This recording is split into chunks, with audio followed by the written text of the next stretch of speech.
I just spilled stuff all over me. Big sadness.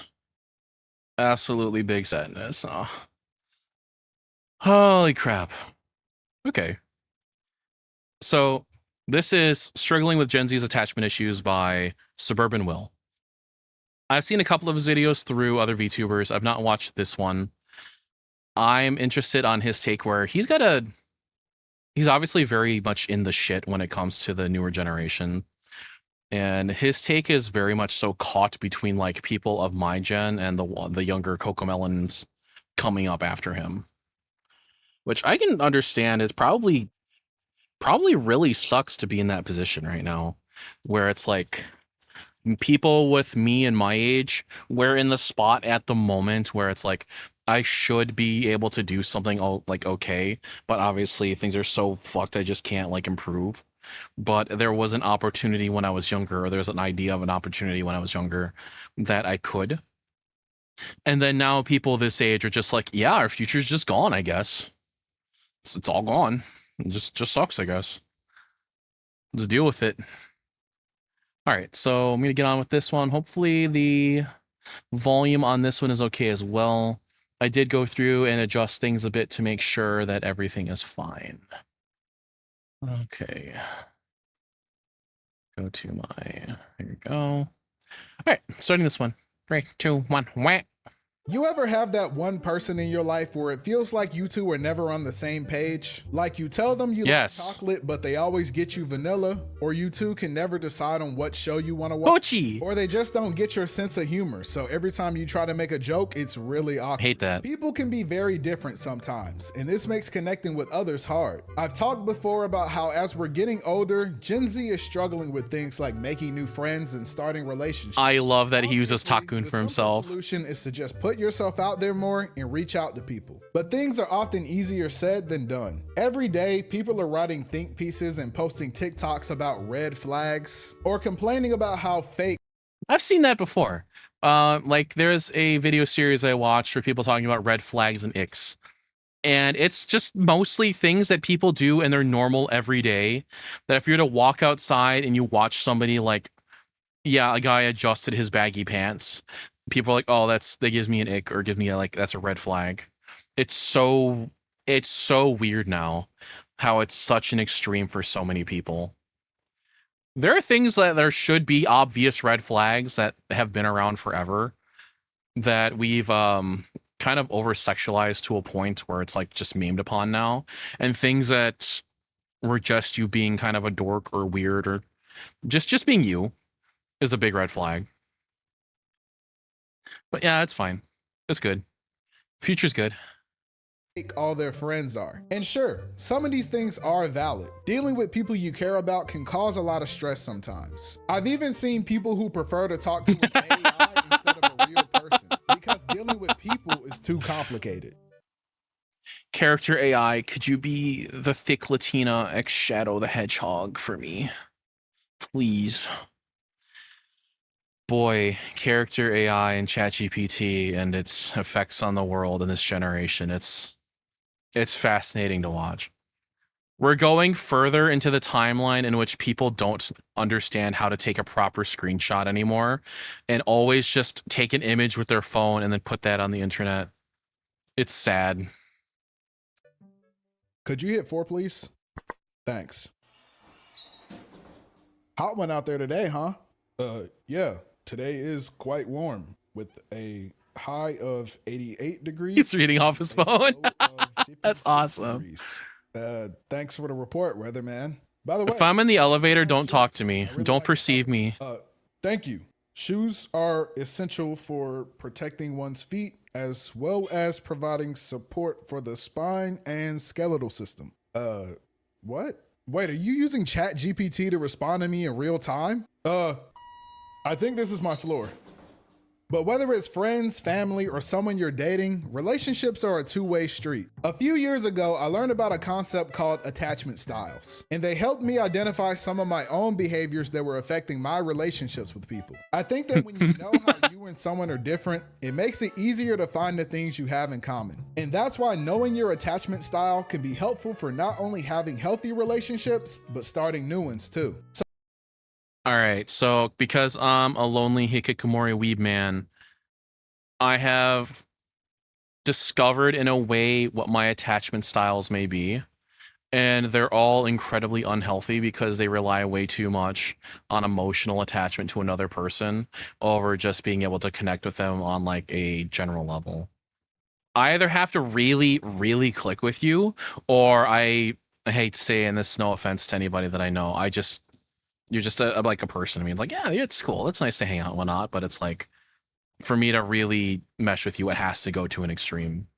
So if you've never heard of it, an attachment style is basically just the way you connect with other people. And there are three main ways to be attached to someone: anxious attachment, avoidant attachment, and secure attachment. A lot of people... What if I'm all three? Can I be all three? Is it like a flavor or is it a spectrum? like to think they're pretty secure, but at least when it comes to Gen Z, not many people actually are. For example, anxious attachment. People with an anxious attachment style tend to have a negative view of themselves and a positive view of others. And this causes them to have fears of being abandoned by people in their lives. So anxiously attached people I actually don't have that one. A lot of validation and reassurance from their loved ones. Being an anxiously attached person is constantly battling with the feeling of wanting to be close with other people, while also feeling like other people don't want to be close with you. The best part about an anxious attachment style is that I am one of these people myself. And sometimes it's hard to accept that you aren't as secure as you thought you were. I remember the first time I took a test, and when it said I was a 95% match for an anxious attachment style, I was like, nah, like this. I hate those tests. I had a friend that was obsessed with those shitty online tests. They would send them to me like every other day or week or whatever. It would make me take them. And I had to discover things about myself that I didn't even want to know. I don't really seem to have that issue. I have, like, I think a lot of people now have a very negative view of themselves. And that negative view is unfortunately more sold to us than it is actually, like, properly acquired through our own actions, right? Because a lot of people can just, like, we just exist. We have our own thing, but then we're shoved so much shit in our face from the internet. We have so many things to compare ourselves to, and we have people that when we attach ourselves to them. And like he's saying, where it's like, okay, I have a fear that maybe I need them, and I'm afraid that nobody's gonna like me, and I'm afraid to be alone and all that crap, right? It's all these insecurities, at least in my belief, that we've had shoved in our faces for years and years and years by this fake, false personas that we've been seeing online forever now. And with a lot of us had the opportunity to grow into that, like, I didn't always have the internet, or well, that's not true. I did as a child, like, have more internet, but we didn't always have this whole big social media presence thing where people would post everything. And this is, in my opinion, a bit newer. But there are people out there, like, I would say, like Gen Z, that were born into it and born with these, like, it's so normal for them, or they're people they know even as like young kids or teenagers, to shove all their shit online for everybody to see. This can't be right. I don't have a negative view of myself. I'm the GOAT. And I don't think all of my friends are gonna hate that image. But the thing about me is that I could be hanging out with my friends all day, and the moment someone says they're ready to go home, I immediately get sad. I could be tired and ready to go home myself. But in my head, I'm like, I love her. We'll see each other again. It could be a year or 10 years. What if this is our last time hanging out ever and we don't even know it? The thing about attachment styles is that on paper they seem simple, but in practice it can be hard to recognize your anxious attachment tendencies because they look different for everybody. It can even be something simple like that one friend who gets mad at you for not watching the 70 TikToks they send you every day. But another big thing I had a friend like that. Attached people is that they are very super annoying because I hate TikTok. In tone or mood. Sounds good. Thanks. Period. Do you hate me? What? No. Why would you ask that? Okay, that's just Fern though. Ends a text message with a period. What? That's just proper grammar. Everyone knows that you end a text with LOL, LMAO, or a laughing emoji, so I know you're not serious. What are you talking about? It's just a period. Are you raising your voice at me? No, I'm not raising my voice. You're literally screaming at me right now. No, I'm not. Oh my God, you literally hate me. You literally hate me and you want me to die. No, that's not. That's just Fern, though. And naturally, attachment styles aren't just about your friendships. In fact, I would say they're even more important when it comes to dating. And dealing with an anxiously attached partner can be a lot of work. And being anxiously attached in a relationship feels terrible. Hey, I'm back. Hey, where have you been all day? I was just hanging out with my friend Alex, just catching up. Alex is a gender neutral name. I can't tell if he was hanging out with a guy or another girl. Oh, I don't think I've ever heard you talk about Alex. Where do you know each other from? Oh, me and Alex go way back. We used to do everything together. I see. Alex must have played basketball with you too, huh? You know, on the men's team. Oh, nah, Alex wasn't really into sports. It's one of these. English class, actually. Oh, okay. By the way, is Alex short for anything? Is this one of the people that it's like, I need to make sure I have all of your passwords, all of your logins and everything to make sure constantly that you're not with people that I don't approve of. 'Cause I've known people like that, and they were often horrible people to be around. You would really have to tolerate a lot of bullshit if you wanted to be with them. Like, I don't know, Alexander. It's funny you say that, but Alex is just Fate Alex. Stayed, It's no, not Fate short Zero? for anything, actually. Isn't that crazy? Yeah, that's unbelievable, actually. Oh, I gotta tell you about what we did at prom together, too. You know what? I got some errands to run. Have fun with Alex. Did I do something?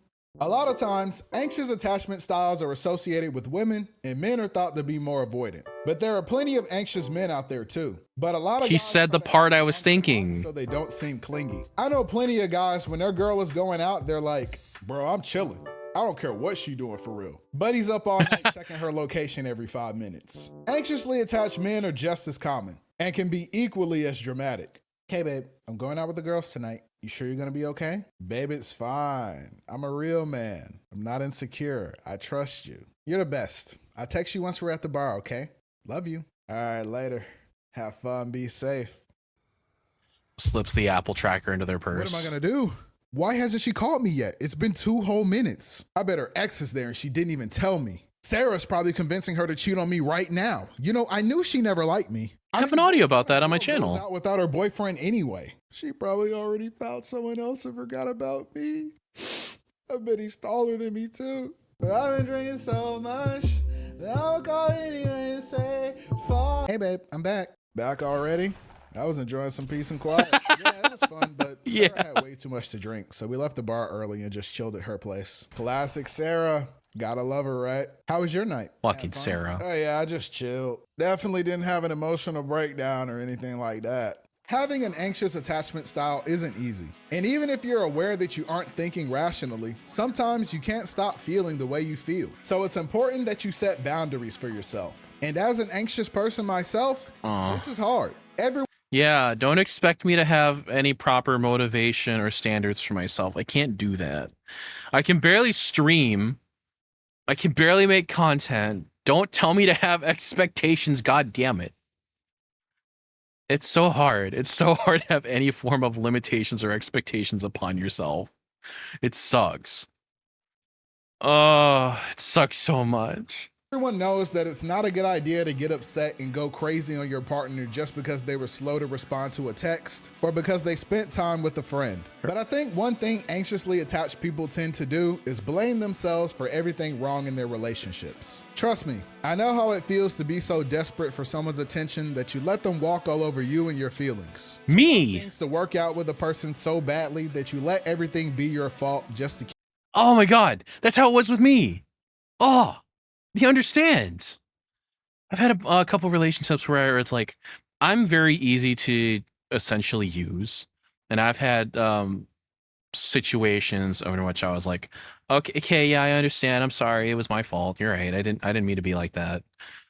But it was like, it would be for little things that didn't even like really matter. I was very young at the point too, so like I didn't really understand the idea of, okay, maybe I'm being manipulated here emotionally for someone to put their weird insecurities upon me and project a little bit. Or maybe they're just a piece of shit. If you really feel like, you know, like, oh, you have to apologize to somebody constantly and they just let you, there might be an issue there.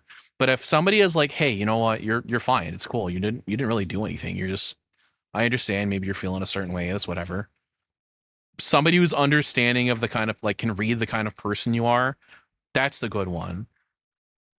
But it's somebody who would let you do it and continues to let you do it without really saying anything is the ones I would worried about, at least. Keep them happy. Every time you try to express yourself, it becomes an argument when you're the one being ignored, but somehow you're always the one who ends up apologizing. It's not always your fault. You're not always overreacting. Sometimes people do mistreat you. You probably wish that you didn't care so much, that you could just be like other people and just say, forget this person. It's tiring pretending to not care just to see if someone else does. But you're not wired that way. And that's okay. That's too real. No. Others are quick to assume that all anxious people are clingy, selfish, and insecure. But anxiously attached people care a lot about their loved ones. They're just chronic overthinkers. So don't fill your head up telling yourself things like if they wanted to, they would. And try to work on actually telling your friends and partners what you need from them. If they do care, they'll at least try. And the biggest and hardest... I don't know how bad it really is because social media gives us this kind of fake inflated feeling of things being bigger than they are. I've seen so many videos of just like you can see like the shoe and head videos of like male dating strategy or female dating strategy, or people like just communicating with one another, like those kind of videos. And it's just people don't seem to talk anymore, where everything is just straight to the point of this is how I am now, where I'm just, okay, I'm going from 0 to 10. We're not having this conversation. If you can't adhere to everything I need out of you right away, or if you're not the dream person that I think you are, then goodbye. I don't know. Maybe I'm wrong. Maybe I feel like people who are my generation, which I'm in the hag realm, by the way. If anybody's interested, I'm hag material. Hags are now my peers. They are no longer my fetish, my adult woman fetish, you know. But I don't know how it is with young people. If they communicate better, even if it's not in person, do they have the ability to go like into someone's DMs or text message them and be like, hey, you know, I was kind of feeling like this, and can we talk about it? Maybe get like, you know, go over it and see how you're feeling about this too. I have these issues. I don't know. I don't really talk to a lot of people that are that much younger than me. Everybody in my friend group is at least 25 with one exception, but he's like 23. So I don't know. I don't know what it's like for them, but he's also in a relationship. So he's already got that taken care of.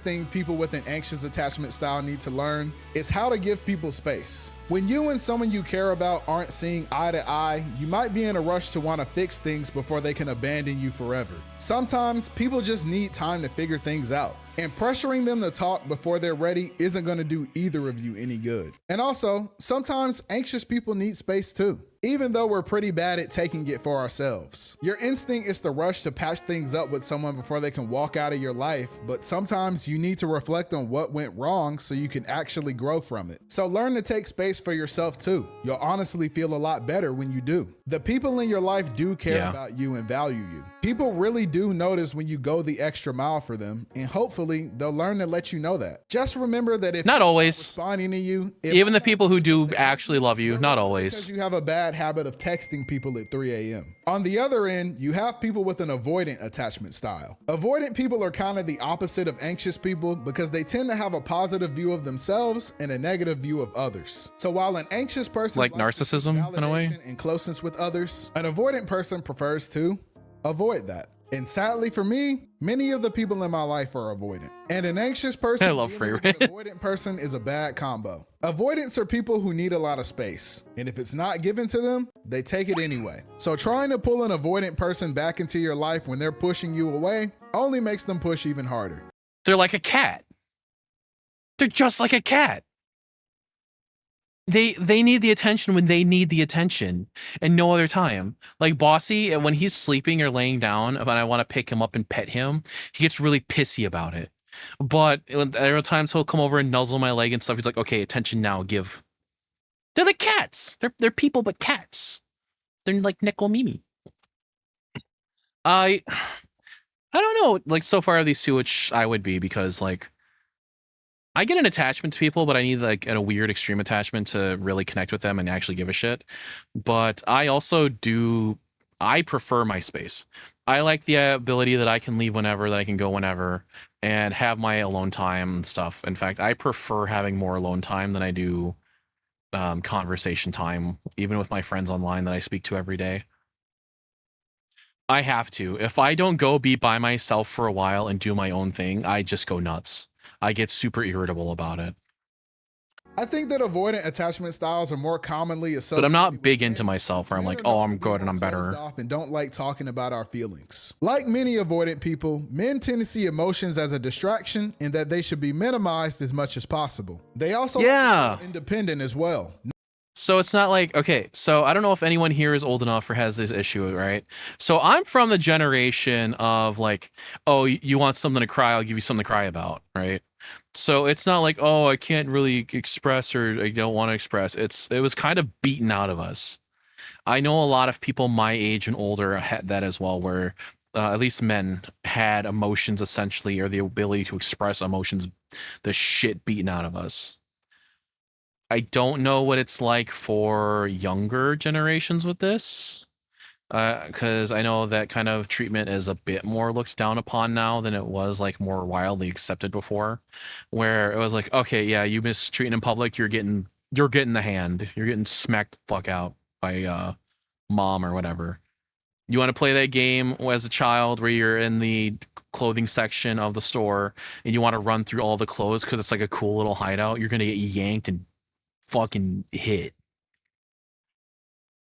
Not needing to rely on others for emotional support or reassurance. Dealing with avoidance can be difficult because they don't like to express their emotions or talk about how they're feeling at all. I remember I liked the girl who was very avoidant a lot, but trying to talk to her sometimes was genuinely like talking to a rock. And this way of shutting people out can cause you to think that avoidant people don't care about you or that they're cold and heartless people. Avoidants get a lot of hate because many people have been hurt by avoidance in the past, including me. But many of them really are kind people and they do care a lot, but they don't always know how to deal with their own emotions, let alone other people's. So it's easier to just pretend that you don't feel them. A lot of times, the more an avoidant person likes you, the more they try to push you away because they're afraid of what someone might do when they're allowed to be vulnerable. A lot of men are avoidant because they're afraid that their vulnerability will be seen as weakness. They don't like talking about what bothers them because they're worried it could be used against them. And it's not only men. Oh, absolutely. Avoidant women are just.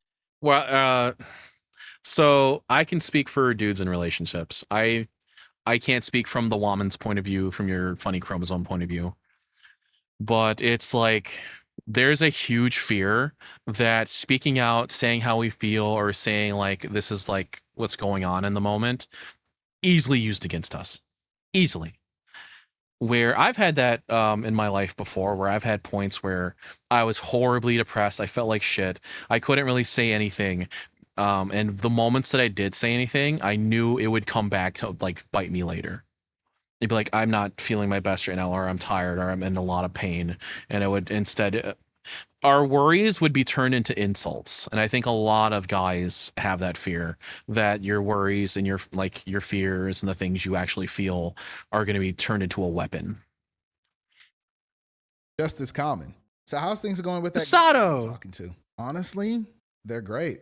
He's the sweetest, kindest person I've ever met.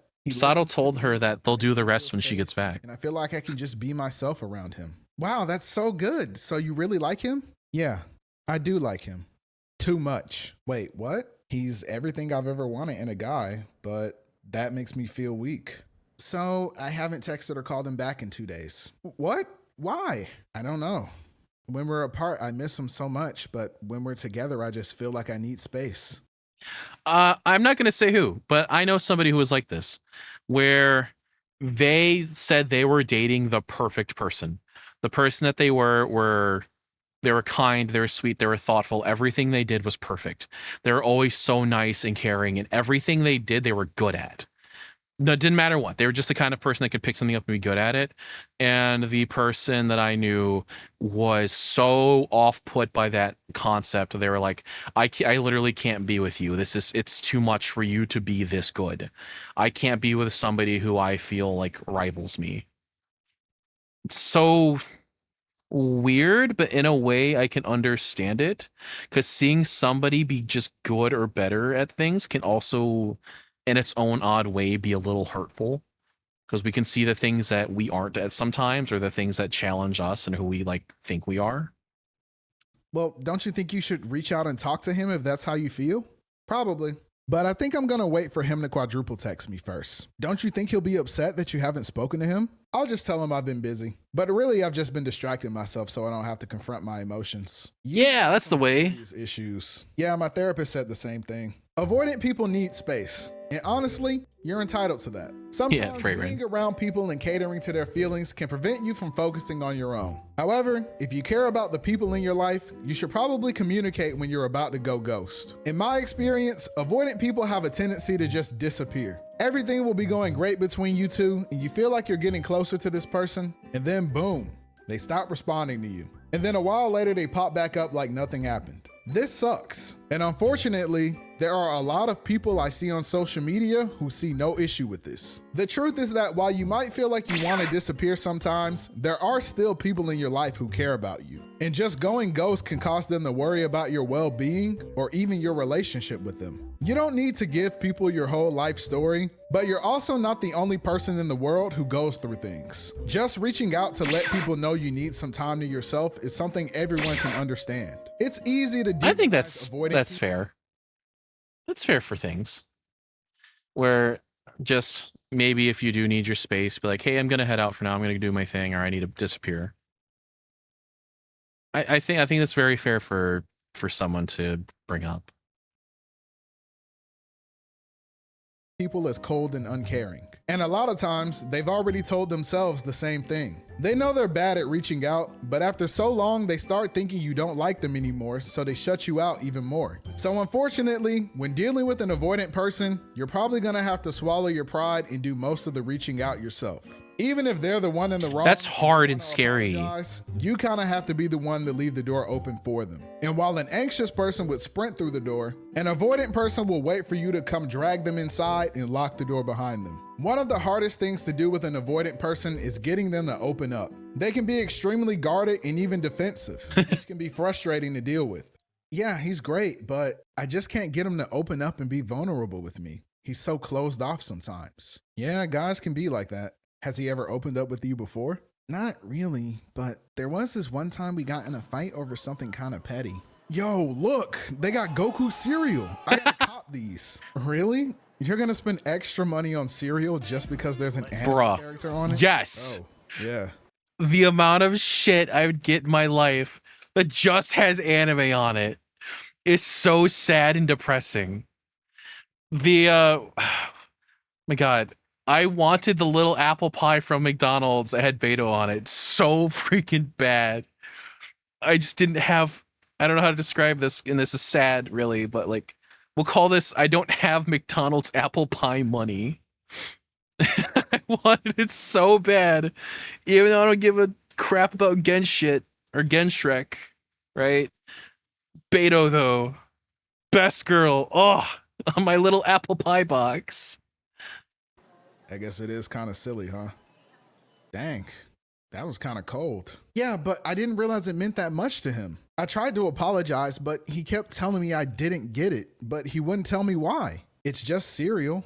Well, I don't think it's about the cereal. Yeah, think about it this way. If you made him feel judged over something as petty as cereal, why would he feel comfortable coming to you about something more serious? Something more serial. All right, so... Okay, I need a woman's. I need woman peoples to explain something to me, okay? I don't know how your private little chats go. Your little sacred sanctuary in the powder room discussions, okay? Do you talk like this? Is this real? Do you have real heartfelt discussions where you're like, oh, maybe it's this, or maybe they're that, or maybe they're not just being vulnerable, or maybe they have issues? Do you most commonly hear this sort of discussion, or is it like you more commonly hear someone go, "Nah, you need, they can do better. Nah, fuck them." Sorry. I guess you're right. I didn't really think about it that way. I gotta go make a trip. Later. Vulnerability is a privilege, and with some people, you have to work a little harder to earn it. Personally, I find it easy to share things about myself with other people, but but others need to really make sure they can trust you before they open up. If you do something to make someone feel judged for being who they are, they might not feel comfortable sharing more about themselves. With avoidance, you have to earn the right to truly get to know them. Online, a lot of people like to paint anxious and avoidant people as two different ends of a spectrum, but I think they're more like two sides of the same coin. I could see that. They need a lot of reassurance that they matter to the people they care about. They just have different ways of going about it. An anxious person will cling to you, and an avoidant person will push you away. But this isn't to say that you should expect someone to put up with this forever, though. It can get exhausting constantly having to cater to an anxious person's expectations, or having to wait 3 business days for an avoidant person to text you back. You can do your best to accommodate other people, but you also deserve to have your emotional needs met too. People can also agree with that, and it's a two-way street. Oh my God. Waiting. It sucks. Sweet, yeah. Relationships are a two-way street, right? Even if you are as individuals are completely different in how you handle things, it's still a back and forth between how you need to accept the other person and deal with things maybe in the way they need it. It's not all about you, even though some people might feel like that. A lot of people forget that now, where I've known a couple people that have went into relationships and they think, oh, I can just be this and this and this, or oh, how dare they try to change me with something, where there are things where you have to expect yourself to change at least a little bit to accommodate the other person, just have some, push and pull or give. But that also has to be met as well. And if you're the one always giving and giving things up, then there's a problem. Feeling like you're not allowed to be friends with people because your anxious boyfriend feels threatened by every single person you know. And it also sucks feeling pathetic because your avoidant girlfriend ignores you all day and doesn't like saying I love you to people. The goal is to keep working on yourself so that we can all work towards a more secure attachment style. Secure attachment is the best of both worlds. Securely attached people tend to not only have a positive view of themselves, but also others as well as their relationships. Secure people are comfortable with both closeness and independence, and rarely experience worries of being alone or not being accepted by others. A lot of people think of themselves as secure, but honestly, I don't think there's a such thing as being 100% secure. Everyone has some degree of avoidance or anxiousness. That's normal. But being secure is more about recognizing those tendencies and managing them as well as your expectations. And it's also about recognizing how other people become attached to you as well. Securely attached people aren't perfect and logical people. Oftentimes, logic isn't the best way to deal with relationships anyway. What secure people are good at, though, are boundaries. Not only setting them, but clearly communicating what they are. Secure people get anxious, or they can be avoidant at times too. But they know this about themselves and try to keep those habits in check. Relationships come with challenges, but by no means should they be difficult. So don't make them difficult. Communicate with people. Don't go ghost, but also be willing to give people space. Be understanding and forgiving to the people you care about, and give others a chance to get to know you. There's a lot of wisdom in that. I forget, I'm sorry. I don't remember if the gentleman or the person in the video had mentioned how old they are, where I'm going to assume this person's around what, like the early 20s, maybe mid 20s, something like that. But they're right. A lot of these, even though we have different feelings and how we are, we have to recognize each other to an extent and see like, okay, you're this, I'm this person's that, and try to be good about it. Don't be an asshole to somebody just because they're different or they handle things differently from you. At least that's how I feel. I come off like I can rub people the wrong way. I've had a lot of people in the past just assume that I'm an asshole because of how I am, which to be fair, I kind of am an asshole. I can be like that. I can be trolly and I can be a piece of shit and I say awful things all the time for fun because they're funny ha-has to me. But don't like the assumption was like, okay, so their personality can't handle that, so they just assume that their assumption was I'm a mean person. But yeah, just, I don't know. I think we make a lot of assumptions about people as well. I was wondering though too, like, all right, so what if you have this thing, right? And your radar for what someone is completely off. How do you handle that? For somebody who actually needs their space and you keep trying to give them space, how do you go about making that adjustment? Is that just on the individual to be kind of like intelligent enough about how to read emotions or how to read body language or how to read how a person acts to see like maybe that's making them uncomfortable? I'd be interested. I'm interested to know. I want to know these things. My relationships currently within the past 3 or so years extend entirely to friendos online because I shut myself off from the world. So I don't know what it's like to have any of these as a face-to-face anymore. When you're getting attached too quickly, it Goku might need to cereal. take a step back, but also know when you're the one preventing yourself from forming deeper connections with people. I'm not a therapist or anything like that, but I just like sharing the things that I've learned in case it helps someone else. I think we all want better ways to connect with each other, so remember to put yourself out there and be patient. Thanks for watching the video. Don't forget to follow me on Twitter, and thanks for 60K. Peace. Hell yeah. Good for him on the 60K. Again, that was Struggling with Gen Z's Attachment Issues by Suburban Will. That was a really neat video. I'm not too crazy about the humor style. I think my enjoyment of these videos was more from my enjoyment of watching other people react to it, like little VTubers I watch. I watch like Smugglana react to a lot of these. I enjoyed how she takes a lot of these in. But she's a bit more high energy than I am, so that would make sense. Yeah, it was a wonderful video. Please go give them a follow if you can. Or share the video or give it a like or something. Just, you know, your generic, oh, hey, support fellow content creator crap.